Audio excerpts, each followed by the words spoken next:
Hello, dear students. You are welcome in the Cognisar's online lecture. Friends, in the last video, we have seen the 18th century novelist, 20th century novelist, and Indian scenario means Indian novelist in the English literature. We have also seen in the last video the contribution of women novelist in English literature, and in this video actually this is the third video on unit 4.3 history of novel. Friends, in this video we have new points, and these points are nothing but, let us remember points to ponder. First point, a novella means a type of prose fiction. Second point, elements of novel or novella. The elements: number 1, theme, plot, characters, setting, conflict, and the language and the style of novel. विद्यार्थी मित्रांनो, या आधीच्या व्हिडिओमध्ये आपण history of नॉवेलवरतीच 18व्या शतकातले कादंबरीकार, 20व्या शतकातले कादंबरीकार, महिला कादंबरीकारांचं योगदान आणि भारतीय कादंबरीकारांचं इंग्रजी साहित्यातलं योगदान, यामध्ये आपण भारतीय कादंबरीकारांमध्ये मुल्कराज आनंद, आर के नारायण, राजा राव, त्याचबरोबर अनिता देसाई, नयनतारा सहगल आणि अरुण जोशी व मनोहर मालेगावकर यांच्यासारख्या नामांकित कादंबरीकारांची नावं घेतली होती. आजच्या या व्हिडिओमध्ये विद्यार्थी मित्रांनो, आज आपण नॉवेला म्हणजे काय, चला तर बघूयात. या ठिकाणी हा तिसरा व्हिडिओ आहे हिस्ट्री ऑफ नॉवेलवरती. इंग्रजीचं टेक्स्टबुक पेज नंबर 175 काढूयात. त्यावरती आपल्याला सविस्तरपणे दिलेला आहे. चला तर मग बघूयात महत्त्वाचे काही मुद्दे, जे की नॉवेल म्हणजेच कादंबरीसाठी काही आवश्यक अशा प्रकारच्या बाबी असतात, आवश्यक घटक असतात, ज्या घटकांनी कादंबरी सजल्या जाते. ते पॉईंट या ठिकाणी तुम्हाला पॉईंट टू पॉन्डर या रूपाने दिलेले आहेत. त्याचंच आपण विश्लेषण पुढील प्रमाणे बघूयात. Let us see here page number 175 of text book HSC. Let us see. The tradition of Indian English novel has undergone a vital change since its birth, and it has undoubtedly very bright future.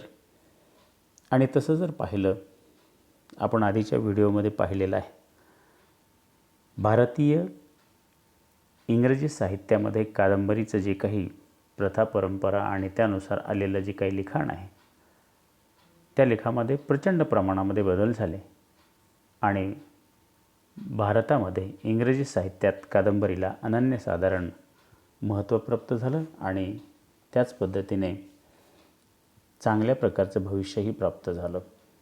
विद्यार्थी मित्रांनो, या ठिकाणी novella हा मूळ शब्द कशा पद्धतीने निर्माण झाला आणि त्याचे इतिहास काय हे आपण इथे बघूयात. बघा, novella, a novella, the word originated from the Italian word novel, is a type of prose fiction which is shorter than a full-length novel and longer than short stories. हा जो शब्द आहे नॉवेला, हा मुळात शब्द नॉवेल या Italian शब्दापासून तयार झालेला आहे.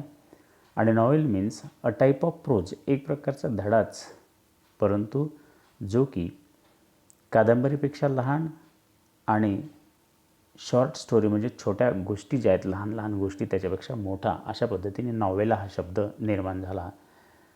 It is a well structured yet short narrative, often satiric or realistic in tone. विशेष म्हणजे नॉवेलामध्ये सटायरिक म्हणजे उपहासात्मक अशा प्रकारचं लिखाण जास्त प्रमाणामध्ये होत गेलं आणि त्याचबरोबर विद्यार्थी मित्रांनो यामध्ये वास्तववादी अशा प्रकारचा सूरसुद्धा आपल्याला दिसतो आहे.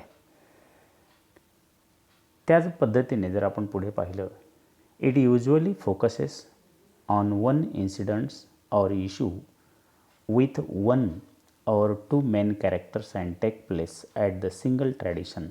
Some of the famous novellas in the English novel.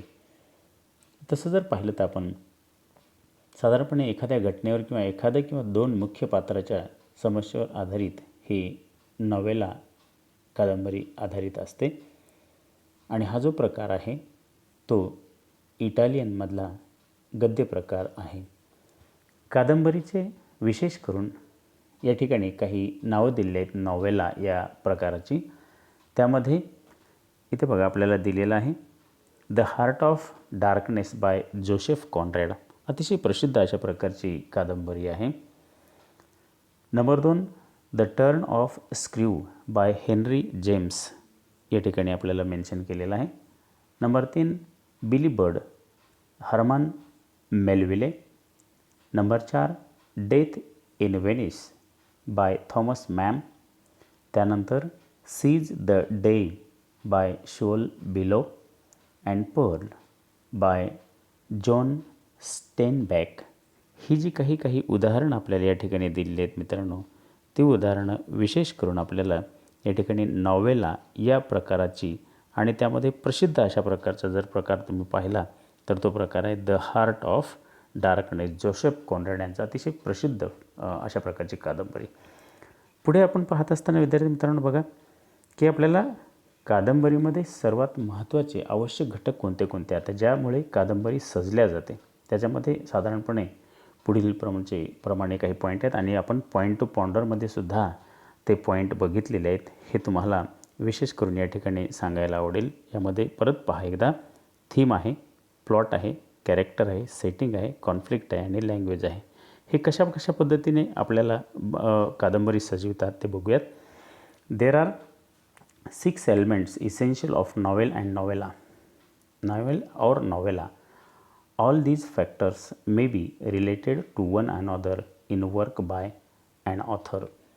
आणि म्हणून या ठिकाणी कादंबरीचे हे खालचे 6 आवश्यक घटक आहेत. लेखकाच्या ज्या कलाकृती असतात हे सर्व घटक त्या प्रकारे कलाकृतीला एकत्रित आणतात आणि त्या कलाकृतीला मोठं आणि महान करतात. त्यापैकी पहिला प्रकार आहे बघा विद्यार्थी मित्रांनो, तो आहे थीम. थीम म्हणजेच विषय. थोडक्यात जो विषय आहे तो विषय the theme is the central idea of in the novel which can be expressed in a nutshell.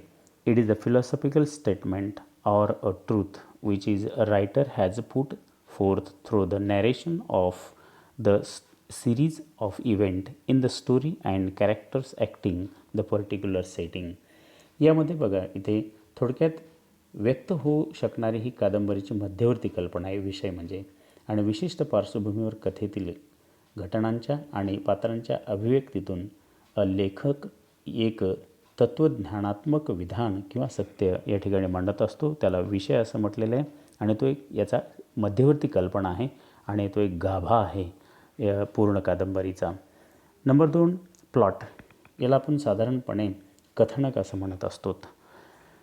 Plot is essentially the story or the course of event that make up the theme. It is created by the conflict either internal inside the mind of the character or external with the other characters or entities.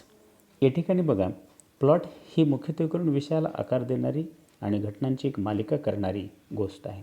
ही पात्राच्या अंतर्गत किंवा म्हणजे मनातील व बाह्य म्हणजे इतर पात्र आणि त्यांचे घटक त्या संदर्भात संघर्षातून तयार होत असते. प्लॉट हे जे काही आहे, कथानक जे काही आहे हे एक असू शकतं किंवा कॉम्प्लेक्स अशा प्रकारचं असू शकतं. कॉम्प्लेक्स म्हणजेच उपकथा, वेगवेगळ्या प्रकारचे जे काही कथापासून निर्माण होणाऱ्या काही कथा, उपकथा ज्याला आपण म्हणूयात, यापासून हे निर्माण होऊ शकतं प्लॉट जे काही आहे त्याला आपण असं म्हणूयात. त्याचबरोबर पुढचा जो प्रकार आहे कॅरेक्टर्स, म्हणजे ज्या कादंबरी मध्ये असलेली वेगवेगळी पात्र. Characterisation is related to the plot as a course of event take place because of the certain behaviour of the characters. आणि या ठिकाणी जी पात्र आहेत, पात्रांच्या विशिष्ट वर्तनामुळे घटकांची एक मालिका घडत जात असते आणि त्यातून कथानकाशी संबंधित व्यक्तिचित्र निर्माण होत असते. आणि म्हणून ही जी काही आहे कॅरेक्टरायझेशन ज्याला असं म्हटलेलं आहे, म्हणजे जी पात्र आहे त्या पात्राची एक ठेवण जी काही आहे ती एक फार महत्त्वाची असते कादंबरीमध्ये. Let us say depiction of the character can range from a thumbnail sketch to deep words highly detail verbal sketch. आणि या ठिकाणी जर आपण पाहिलं तर ही जी पात्र आहेत या पात्राचं जे डिपिक्शन आहे, हे जे खोलवर अशा पद्धतीने वर्णन केलेलं आहे, ते वर्णन जर आपण पाहण्याचा प्रयत्न केला तर can range from the thumbnail sketch to the deep and wordy. आणि विशेष म्हणजे हे जे वर्णन केलं जात असतं हे वर्णन आणि त्या वर्णनातून व्यक्तिचित्रण समोर येत असतं, व्यक्तीचे शब्द त्या समोर येत असतात आणि त्या एक शब्दरूपाने एखाद्या व्यक्तीचं चित्र समोर निर्माण होत असतं.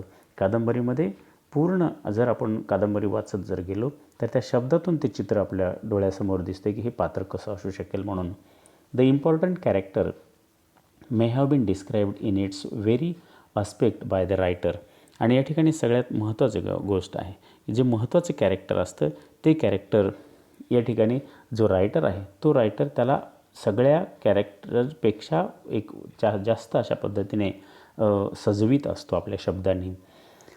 The minor characters are not given much importance. आणि या ठिकाणी नेहमीप्रमाणेच जे मायनर कॅरेक्टर असतं, जे छोटं कॅरेक्टर असतं, पात्र असतं, त्या पात्राला तेवढ्या प्रकारचं महत्त्व विद्यार्थी मित्रांनो इथं दिल्या जात नाही. आणि ही वस्तुस्थिती आपण सगळीकडेच बघतो, मग ते नाटकामध्ये असेल. The reader follows the action of one main character through out the novel. आणि या ठिकाणी जे काही मुख्य पात्र असतं, हे मुख्य पात्र जे मेन कॅरेक्टर ज्याला म्हटलेलं आहे ते मुख्य पात्र संपूर्ण कादंबरीमध्ये सगळ्यात पुढं असतं आणि ही सगळ्यात महत्त्वाची गोष्ट आहे. This character is referred to as a protagonist. Protagonist means main character is in a conflict with a character or entity or force internal or external which is known as the antagonist. आणि या ठिकाणी जर आपण पाहण्याचा प्रयत्न केला तर मुख्य नायक जो आहे ज्याला आपण प्रोटॅगॉनिस्ट असं म्हणूयात, प्रोटॅगॉनिस्ट जो काही आहे तो प्रोटॅगॉनिस्ट म्हणजेच मेन कॅरेक्टर याच्यामधलं.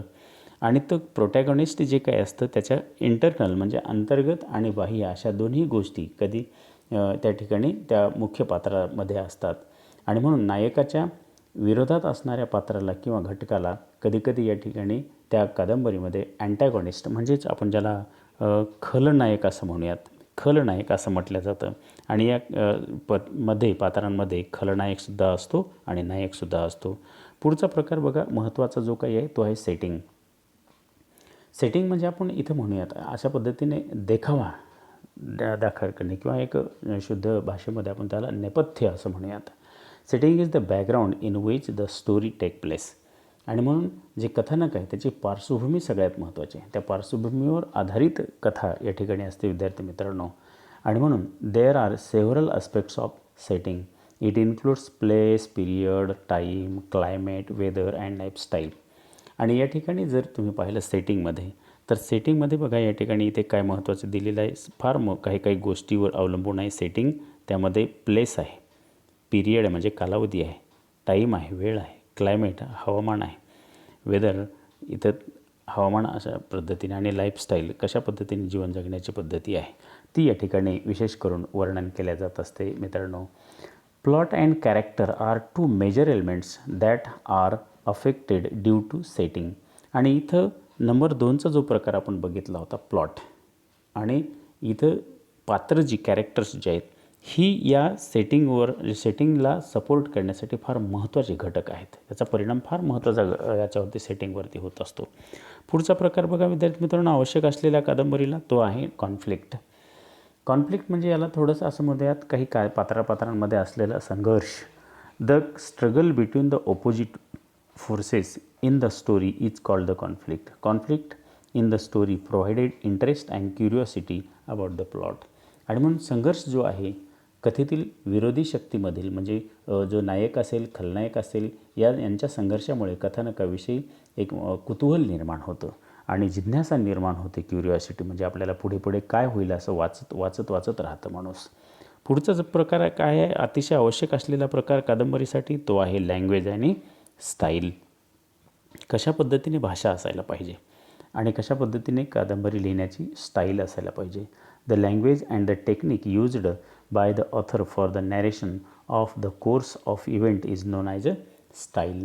आणि ज्या ठिकाणी कथेचं वर्णन करण्यासाठी लेखकाने वापरलेली जी काही तंत्र किंवा शैली आहे या ठिकाणी अशा पद्धतीने आपण या भाषा किंवा शैली याला म्हणूयात. याचबरोबर an author can use extensive vocabulary and high phrases or he may be laconic and would write only to the point or he may mix both according to the requirement of meeting of his purpose. या ठिकाणी लेखक काय करत असतो बघा, आपली कथा मांडत असताना काही भरपूर शब्दसंग्रह वापरत असतो, कधीकधी मोठे मोठे वाक्य वापरत असतो आणि म्हणून या ठिकाणी वाक्य जरी वापरत असले तरी ते कशासाठी असतात की एक योग्य अशा प्रकारचा परिणाम वाचकांवरती व्हावा. कधी तो मोजक्या शब्दामध्ये मार्मिक शब्दामध्येही कधी वर्णन करत असतो आणि कमीत कमी शब्द वापरूनसुद्धा तो योग्य परिणाम साधण्याचा आहे सुद्धा इथे प्रयत्न करत असतो लेखक. He may use linguistic devices to make the narrative effect. आणि म्हणून योग्य परिणाम साधण्याकरिता तो काय करत असतो, लिंग्विस्टिक डिव्हायसेस कधीकधी भाषा अलंकाराचा सुद्धा तो वापर करत असतो आणि कादंबरी जेणेकरून अतिशय आवश्यक अशा पद्धतीने पुढे तो नेत असतो. आणि बघा या ठिकाणी काय म्हटलेलं आहे आणखी, he may use linguistic devices to make the narrative effective and all these factors decide the texture of the narration and they create the impact on the reader. विशेष करून जे काही वाचक आहेत त्या वाचकांच्या मनांवरती अधिराज्य गाजविण्यासाठी इम्पॅक्ट जो ज्याला आपण म्हणूयात, परिणाम योग्य अशा पद्धतीचा ज्याला म्हणूयात, तो वाचकांच्या मनावरती अधिराज्य गाजविण्यासाठी आणि या वेगवेगळ्या वर दिलेल्या आपण जे काही प्रकार आहेत आवश्यक अशा प्रकारचे प्रकार आहेत ते या ठिकाणी वापरले जात असतात लेखकाकडनं. हे जे प्रकार आपण पाहिलेले आहेत पुन्हा विद्यार्थी मित्रांनो लक्षात राहू द्या की कदाचित आपल्याला परीक्षेमध्ये दीर्घ प्रश्नामध्ये हिस्ट्री ऑफ नॉवेलच्या हे विचारलं जाऊ शकतात की एलिमेंट्स ऑफ द नॉवेल कोणते आहेत. तर एलिमेंट्स ऑफ द नॉवेल कोणते आहेत परत लक्षात ठेवा, theme, plot, character, setting, conflict and language and style. विद्यार्थी मित्रांनो मला अशी अपेक्षा आहे की डेफिनेटली तुम्हाला हा तिसरा पार्ट जो काही आहे हिस्ट्री ऑफ नॉवेलवरचा आवडला असेल, जेणेकरून तुम्हाला कादंबरीवरचं एक या ठिकाणी जी दिलेली माहिती आहे ती लक्षात येईल.